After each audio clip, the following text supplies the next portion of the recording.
Welcome to Media Melanie Talks TV. I'm Melanie, and today I am here to talk about Grotesquerie. It's on FX and Hulu. Episode 3 is titled The Bender. Episode 4 is titled Coordinates. And if I'm being completely honest here, I don't even know what I just watched, and I was tempted to turn it off. It is always a sign for me when I'm watching a show, when I start to pick up my phone, start scrolling, looking on Twitter, the show might not have my attention. And this happened to me during both of these episodes. And it actually turned out that I found a tweet, or someone had engaged with my tweet about why this episode is so weird. And Chloe Faulkner, she hit the nail on the head. Episode 1, feels true crime-ish. Episode 2, getting a bit weirder. Episode 3, what the fuck is happening? Has she been drugged? Is this whole episode a weird dream? Episode 4, I'm totally lost and confused. I eventually tweeted back during episode 4 and said, I'm at the nun singing in the car part and honestly just tempted to turn it off, to which she told me, sit it out and keep watching. So of course I did, but I'm starting to formulate some thoughts here. Big picture, is this hell? Are all of these people in some kind of hell? I don't know. It's interesting because we finally saw Travis Kelce in episode 3. We learned that he's Fast Eddie. He's an orderly in the hospital. He is very handsome. He is very charismatic. From an acting standpoint, he did okay. I feel like maybe he's a little bit stiff, not supernatural, but you know what? He's fun to look at, so I'll give him a pass. But he did say something that struck me. When Lois is looking out the window of the hospital, it's beautiful roses, and Fast Eddie says something like, isn't it heaven? And then during episode 4, when they're actually driving through this fire to get to the weird coordinates found in the strange box, it's literally all red. They are engulfed in flames. They look like they are in hell. Would that explain some of the weird stuff that's happening, such as Nurse Red? She has just bothered me from the very first episode. Something is off about her. It makes me think back to Ryan Murphy's Murder House of American Horror Story, the first and the best season, let's face it, when we saw Frances Conroy's character, who played the maid. Spoiler alert, she turned out to be a ghost, and she was seen differently between the husband and the wife. The husband saw her, or she manifested herself as a young, attractive maid, whereas the wife saw her as an older woman. I'm wondering, is this nurse somehow a creation of Lois's imagination? Or if they are in some sort of hell environment, is she just there to act like a complete nonsense person who is doing things like pleasuring her husband in front of her, sewing up some strange wound, talking a bunch of shit to a woman whose husband is in a coma? It just doesn't seem right. And I have not seen the nurse actually interact with another character yet. So is she a figment? Is she just not there?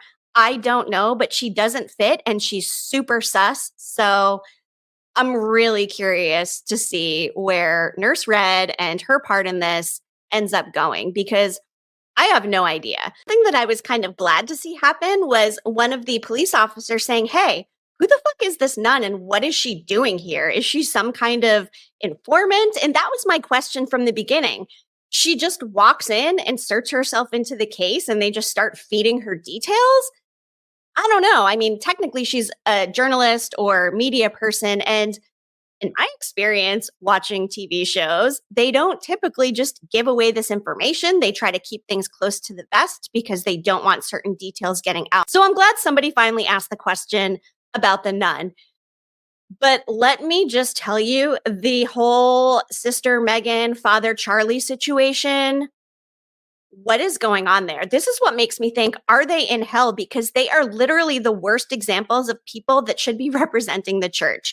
In one of the prior episodes, they're talking about their favorite serial killers. In this one, Father Charlie references The Exorcist and says that's one of his favorites. We know that he's whipping himself. We know that he has these sexual feelings towards Sister Megan. I was really surprised to actually see something happen between them. I thought it was going to be this big tease. And Can we talk about also who is sewing up these cuts on Father Charlie's back? I mean, the whole case here is Lois investigating Frankenstein-like situation where different body parts from unhoused people or people that she's interacted with in the community over the years has turned up now, and it's sewn together in this crazy, crazy skin suit. It's very clear that she brought up the string. She brought up, could this be a surgeon? Could this be a coroner type of person? Is the person who sewed this body together the person who's also doing stitches in Father Charlie's back? I mean, he can't reach back there and do it himself. I think this is the first time Sister Megan has seen him naked, so I don't think she's doing it. So if he's somehow tied into these murders, he's probably not working alone, and whoever is sewing up the cuts on his back could be a part of it. I don't think that they would show him shirtless with stitches in his back if it didn't play in the same case with somebody who's sewing body parts together. But all in all, when they had the interaction, the first interaction, Sister Megan and Father Charlie, when she leaves his room and she's flailing throughout the hallway and ends up foaming at the mouth, what the fuck is happening here? I mean, seriously, like, what is going on here? What I really liked about the first couple episodes is that, back to Chloe's tweet, it did feel very true crime, but we're getting away from the crime aspect of it and more into some of these things that feel very extraneous to me. At one point, one of the detectives who ends up trying to keep Lois out of jail after her drunk driving incident references that her brain is pickled in vodka. And it makes me wonder, is a lot of the stuff that she's seeing, such as the strange figure that was walking behind her daughter when she was recording an audition video, to this nurse person, is she just imagining these things? Is she really on a bender, as the episode 3 title implies? Because it sure felt like it. My mind was getting bent, thinking like, seriously, what exactly am I watching here?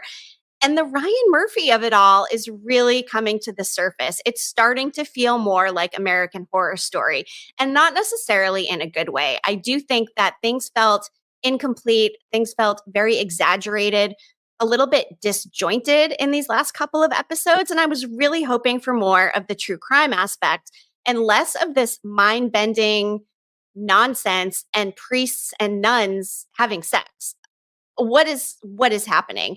I understand the whole thing is about religion. It's highlighting the sins of man, the end of days, hypocrisy of human beings in general, which, man, people can be some of the most hypocritical people ever. The whole nun and the father thing is just not working for me. I had an inkling I might feel that way back when the trailers first came out. I thought, is this going to be hokey? Is this going to be cheesy?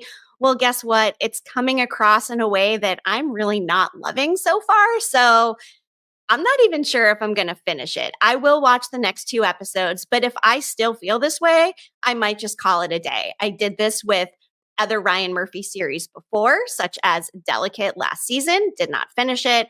I did not finish New York City. I believe I did finish the other ones, but some of them begrudgingly because I do tend to be a little bit of a TV completionist. But Grotesquerie really lived up to its name in the first 2 episodes. However, I just am not buying that this person is taunting Lois unless she's at the center of a situation where this is her personal hell and everything else is just a piece of this puzzle or part of this game. Travis Kelce included. I mean, okay, again, Travis Kelce is not an actor. He did okay. Yeah, okay, maybe he was a little stiff and unnatural. However, he is very handsome. He is very easy on the eyes. So I don't mind watching him, although he feels like his character is not necessarily needed, which also makes me think, well, that could just mean that he's the grotesquerie. He is the killer of it all, but he's dressed in white. He feels like a good guy. It's just also so confusing to me why he and Lois are hanging out. It seems like a very forced connection on his part in the hospital. He's letting her smoke cigarettes indoors, also in a medical environment. What is going on here? This does not seem like a rule of the real world, which makes me think they must be in some sort of hell scenario or something, because things don't add up. Even just getting back to some of the cheesiness of it all, I get that they're trying to be funny in certain circumstances, such as Father Charlie having a Biore pore strip on his nose, and he says something like, "Oh, cleanliness is next to godliness." But between him doing the spinning classes and whipping himself and wearing some pretty questionable things for a father, I mean, hey, to each their own, that's fine. But it's really not what you would expect from a priestly figure, which makes me wonder, is he the big bad? He's somehow behind all of this. Something I said before was there really is no justification for murder ever, even if you think you're doing humanity a favor. Obviously, that is a sign of narcissism or a sociopath or a psychopath. So is that what's going on with him? To my knowledge, priests and nuns don't usually hook up. But again, I don't live in a church or a monastery. I'm not a nun. I've never been a priest. So maybe these things do happen. And it's all just feeding into this narrative of evil and the end of days and sins and whatnot. I did reference the movie Seven when I was talking about the first episode. But these last two just, they're not doing it for me. I was hoping for some solid true crime. I think it's getting too far away from that. I am curious to see what happens with Travis Kelce's character. He was kind of a bright spot in these two episodes, which says a lot because, again, he didn't blow me out of the water with his acting. I just don't understand, why are they taunting her? It doesn't seem like there's enough there that Lois has done to deserve to be taunted like this. I don't know. Maybe it's just me, but things aren't making sense here. Things are disconnected. I appreciate when shows make you think. From on MGM Plus, which I'm covering over in the Yellow Jackets Hive, is a great example. That show bends your mind, but in a way that is more interesting, that opens things up for more theories. But here it just feels like there's a lack of substance, a lack of depth, and it feels a little bit surface level and all over the place. So we'll see what episodes 5 and 6 bring. There are 10 altogether. And if I can't get through the next two, it will probably be my final coverage of the series. However, you know what? Sometimes shows start off slow. There's a couple of rough episodes. So I will indeed give it a look next week. We will see. I will be back. If you've watched Grotesquerie and feel the same way, please drop a comment and let me know that I'm not alone. I know Chloe out there on Twitter kind of felt the same way. What is happening here? Is she on drugs? Is this the alcohol? And then episode 4 comes along and it's literally red the whole time. And they pick up a strange victim in the fire running towards their car.